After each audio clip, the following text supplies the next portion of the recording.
Good afternoon. I am Teresa Moller, a landscape designer. I work in Chile, in Santiago, Chile. And I'm here very excited, very happy and grateful to have been nominated with this group of people for this Sustainability Award,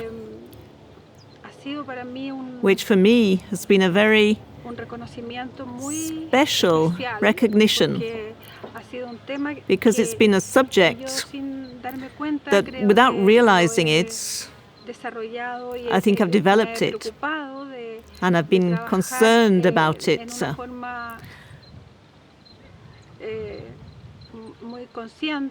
I've worked very consciously and in a very natural way with some concepts that at first they seemed a little strange. And in the end, I find myself in this situation that strengthens me, that reinforces me, and that we are working very well. The work that we have done has a meaning, and we're confirming the direction we've taken for many years. Mainly, the work I do in Chile, through this beautiful country which has such diverse geography, and that has allowed us to develop alternatives from the desert of the drylands to the forests of the south, with all their trees and wetlands.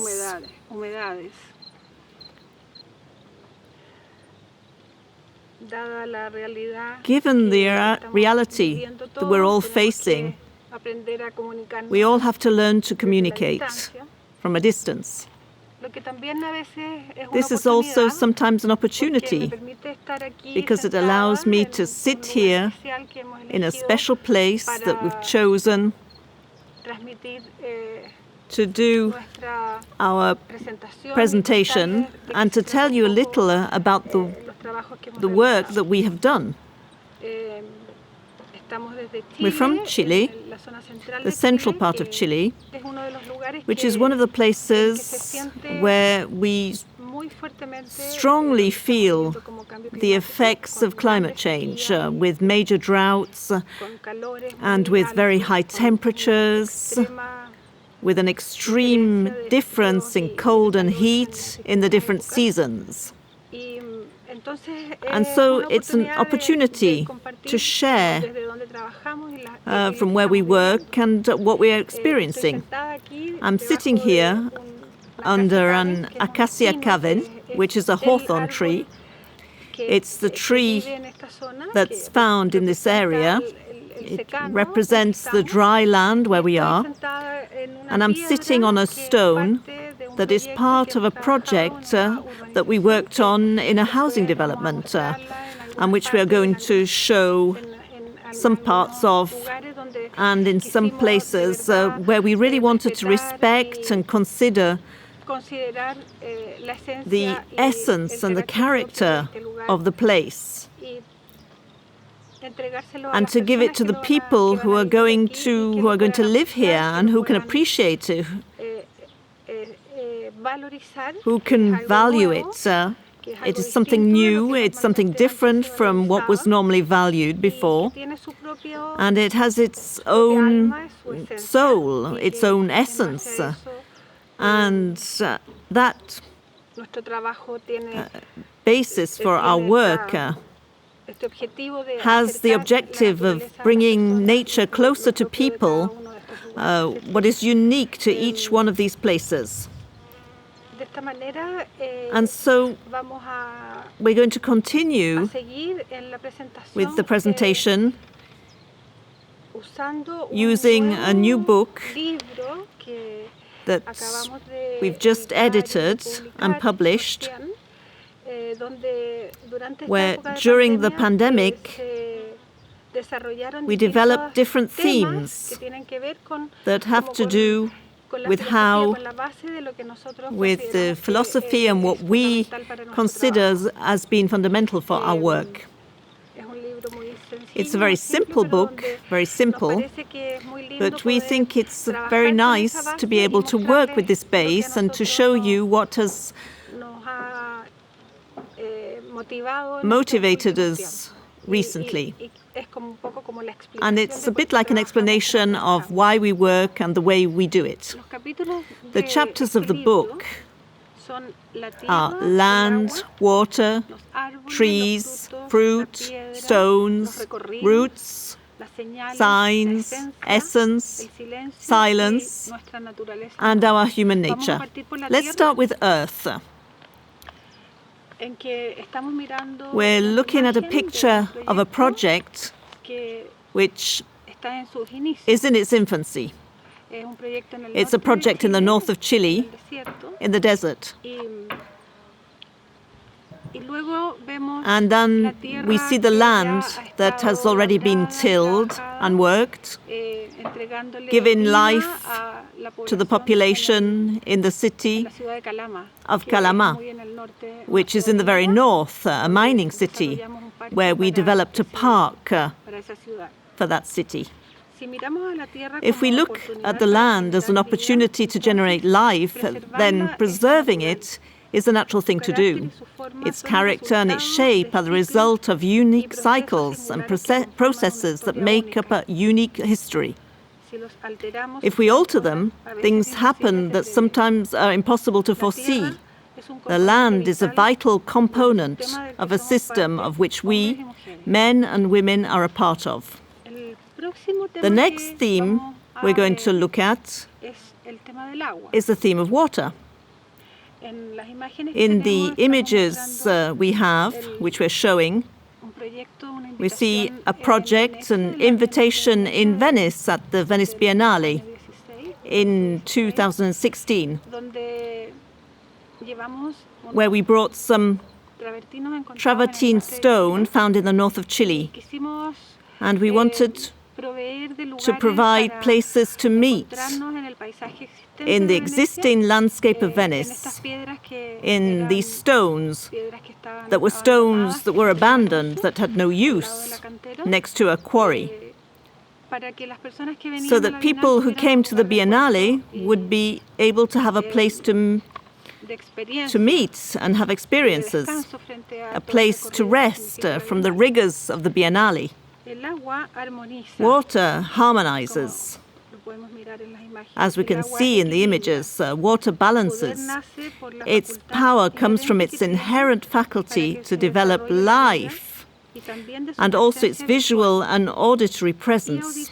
It's powerful, yet versatile, and above all, comes from its power to be absent.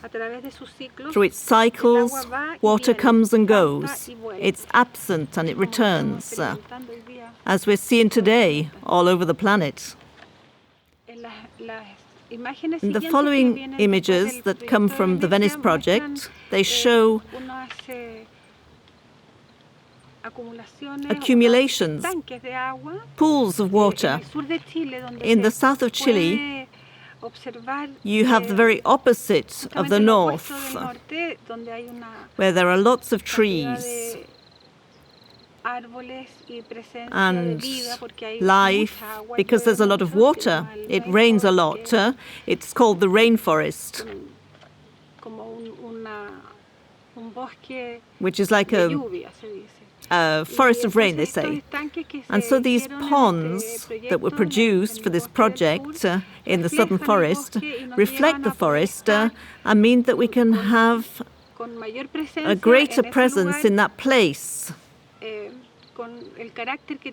with the character that this place has. Moreover, these ponds are, of course, functional. They collect rainwater, which is used in the summer for irrigation. The next topic is trees.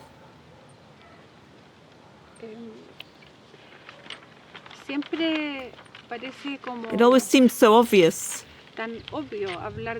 to talk about trees, doesn't it? But if we had had a little more awareness and we had realized that our life depends on trees, that we're alive because trees exist, the oxygen that they give us and that we breathe is the result of their generous and vital process of their own breathing, which captures carbon dioxide, next to the fresh fruit that nourishes us. And oxygen is one of the most essential products, irreplaceable for human life. Today, more than ever, the tree is the most necessary presence on our planet. Today, the tree is clearly one of the elements with which we can combat the situation we're suffering. In these images that we have, I'm showing a project that was done in Berlin. And it's precisely a place full of trees where I wanted to bring the forests we're talking about, the forest in the south of Chile, the Notofagus. And I wanted to create a resting place also for the exhibition of gardens in Berlin, where people could gather and be under the trees. Again, amongst these travertines from the north of Chile, the Notofagus is a wonderful tree. And moreover, it tells us the history of the planet. Having been discovered in Antarctica, it exists in Tasmania, in Australia, New Zealand, and in our region of Patagonia. It talks about the time when the world was one single continent, and it's a very special survivor that we have in this area, and that's why I took it there. From the trees, we jump to the theme of fruits, that I think is like a third dimension of the experience in nature, and that we can also physically feed ourselves with, the fruits that the trees bear. And we're seeing in the pictures a project in the central area of Chile in which we were commissioned to create vineyards, and the location of the house and the development of the project was based on the existence of maitenes trees that exist in this area.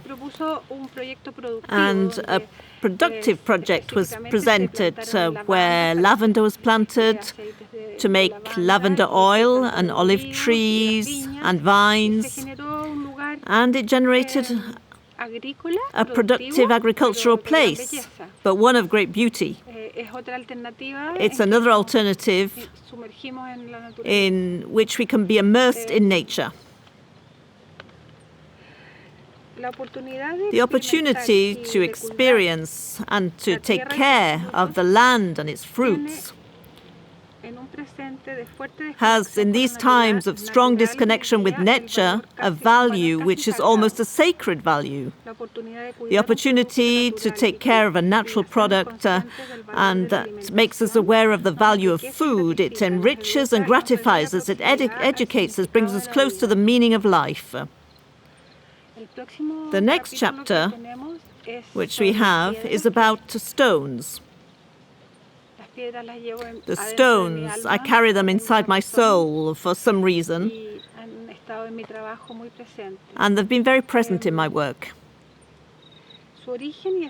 Their origin and essence, and of the rock as a raw mineral element, which is then processed, polished, or worked, refers to the fundamental composition of the continental surface of our planet, and therefore to cycles and temporal dimensions that exceed our human capacity of consciousness, perception, and experience.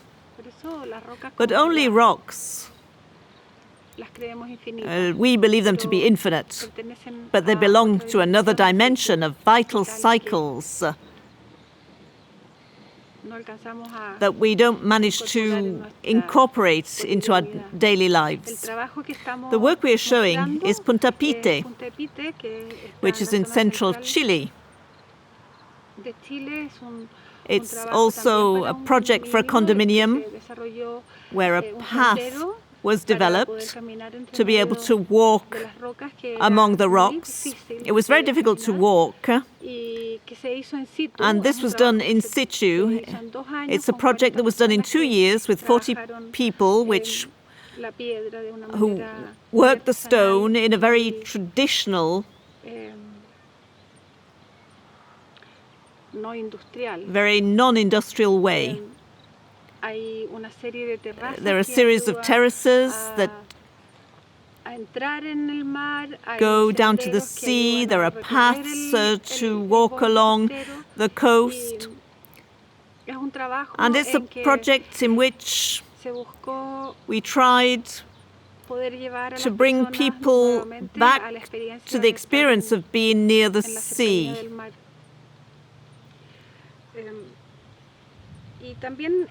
And it's also a route, which is the next topic. The route is an opportunity to experience a landscape clearly as an experience. It's dynamic and it depends on the eye of the observer and their experience. Everyone takes a different route. In other words, it's completed and made unique by the person who experiences it. And that is the reality of the Punta Pite project, which is designed, well, it's about 20 minutes walk in different places on the edge of the rock. And it's like a sort of journey, being in a solitary place because the path is for one person. It's not wide enough for 2 people. And so it allows you to really have the experience of immersing yourself in this marvelous geographic formation of rocks and special formations with the sea, with the Pacific Ocean very present. And along with that, there's another theme, which is signals.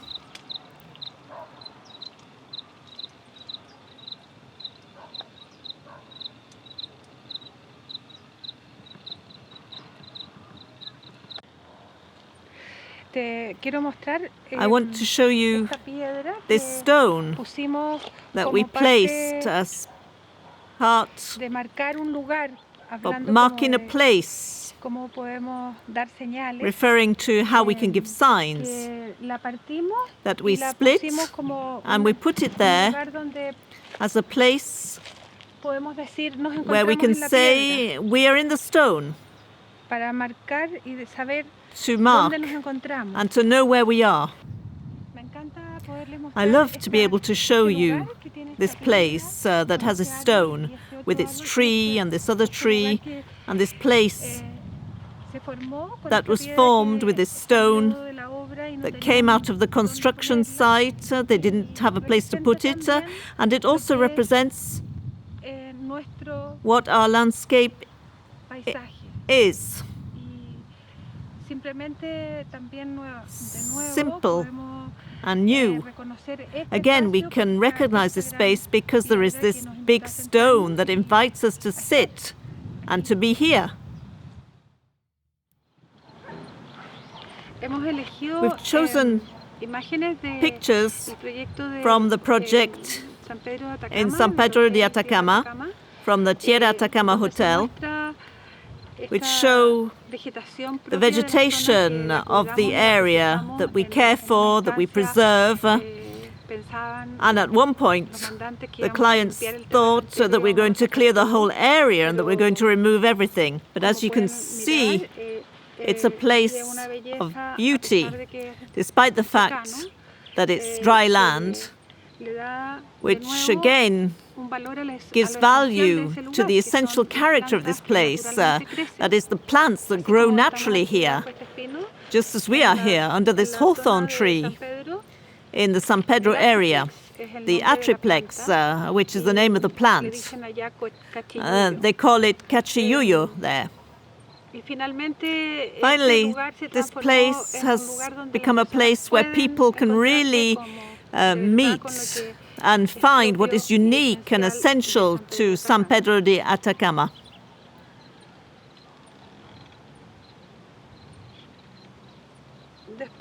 Then, in one of the last chapters, we talk about silence. And we think that today, more than ever, we need to be able to find it. In this presentation, we included some sounds of the city, because we are in the city. And to come to a place and find silence, or to be able to deliver silence in our projects and our work, I think is a very important aspiration. Silence is a deep experience of connection with nature, more essential,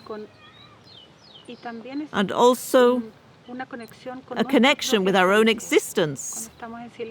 When we are in silence, we are at one with ourselves. In silence, we find ourselves, we find the other. In silence, we observe better, we listen better, and we recover from the overdose of stimuli from the cities, from information and the hustle and bustle of the city.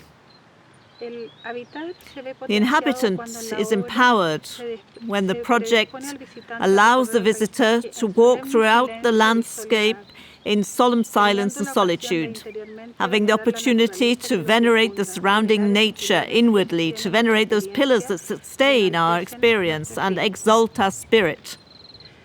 And finally, the last chapter in the book, and that I want to share and discuss it with you, talks about what we call human nature. In human nature, there's an image that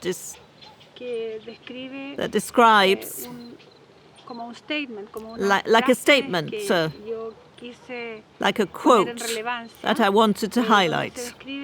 And it says, Ich bin Natur. It's a quote that comes from a very well-known speech that Kennedy made in Berlin. And this form, in German, it seems to take on strength and the conviction to say that I am nature, and you are nature, and that we are nature, without any differentiation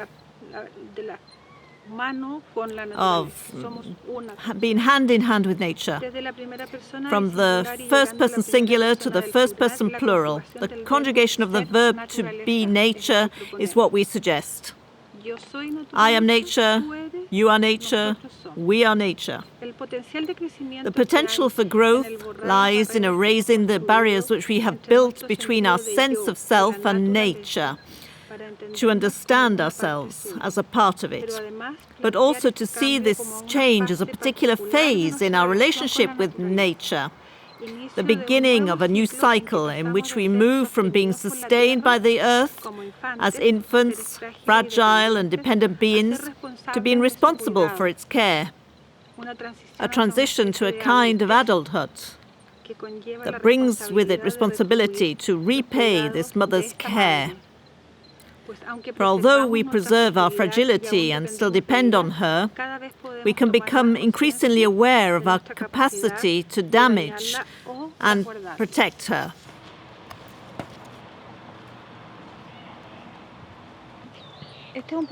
This is a real estate project that I was given several years ago, where they're going to sell land.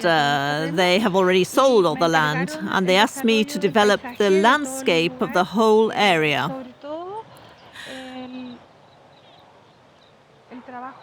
Above all, to work on this very large area of a natural stream that is being worked as a conservation area. And then there are spaces that are common, that people have to be able to enter and to be there. And here we are in one of those common spaces.